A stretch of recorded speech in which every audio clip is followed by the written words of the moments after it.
the Health Ministry has banned manufacture, sale and distribution of 328 fixed combination drugs, including very popular use painkillers like Saridon, skin cream Panderm, combination diabetic medicine like Gluconorm PG, and antibacterial like Tanzim Z. These are just one of the over 300 drugs that are now banned by the government as we speak. The decision comes after the recommendation from the Drugs Technical Advisory Board. Remember, the Health Ministry had banned 344 FDCs on March 2016, after which various drug manufacturing companies contested the ban in Supreme Court. The Apex Court had asked the matter to be examined by the board, which suggested that the ban, citing there was no therapeutic justification of these drugs. Let's go across to Snigdha Basu, bringing us this report this morning. Snigdha, we talked about some of the popular drugs which have been banned by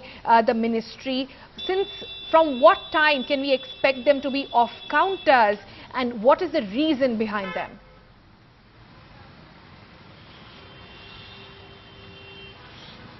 Well, Sonal, essentially the notification of the government is now out, so technically no pharmacies, no doctors, and nobody can really now sell these 328 fixed combination drugs. What it also means is that manufacturers cannot manufacture these drugs anymore.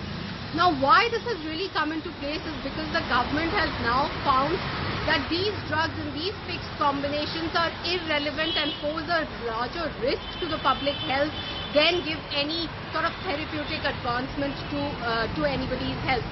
You know, so essentially these fixed combination drugs are made by one or more drugs together, mixed together and into another new drug. So those individual drugs, perhaps say Saridon is made out of 3 components, those individual drugs could have been passed and approved by the central government, but once they are mixed with 3 other drugs, they form a completely new drug, and that is something that was not approved by the central government. The manufacturers went and got state licenses and then sold them to pharmacies or to doctors, and in return the doctors prescribed them to people, and people have been having them over the counter or through prescription drugs.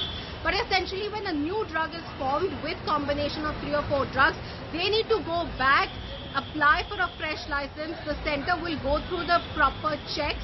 They will have to prove that these drugs, the new drug that is formed, is essential in treating a particular disease or a particular infection, and only then can it be used. So now the Drug Association has really found that this new combination drug is of no use, and has been under major criticism. Combinations use can be risky to health.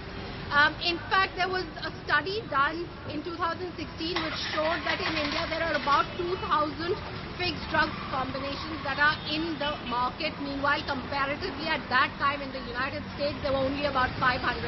So the question really arises now is that, and it's not just these 348 drugs, there's other drugs also, about 6 other drugs that have been restricted.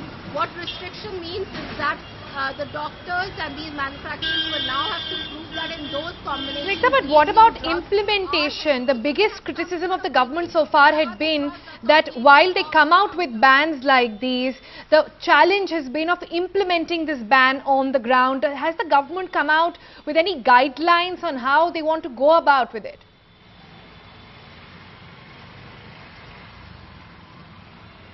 Well, first of all, the manufacturers like Piramal, that manufactures different cold and flu medicines, they will have to stop manufacturing the medicine altogether with immediate effect. So it's immediately. What we have to do is sort of a reality check and go and find out if pharmacies are still selling these drugs. But we have managed to speak to the former president of IMA, who says that, look, this has been in the pipeline for a very long time. The manufacturers went to court and sort of contested this, but now finally the government has come down on it, and the notification clearly says it's effective immediately, which means doctors from today cannot prescribe it. If you go to a pharmacy, you should not be able to get it. The pharmacist cannot be selling you these drugs. So implementation is something that we'll have to do a reality check on, but definitely the government's notification clearly says that it's effective immediately, which means you would perhaps be now violating a law if you continue to sell or prescribe these drugs. Sonal? All right.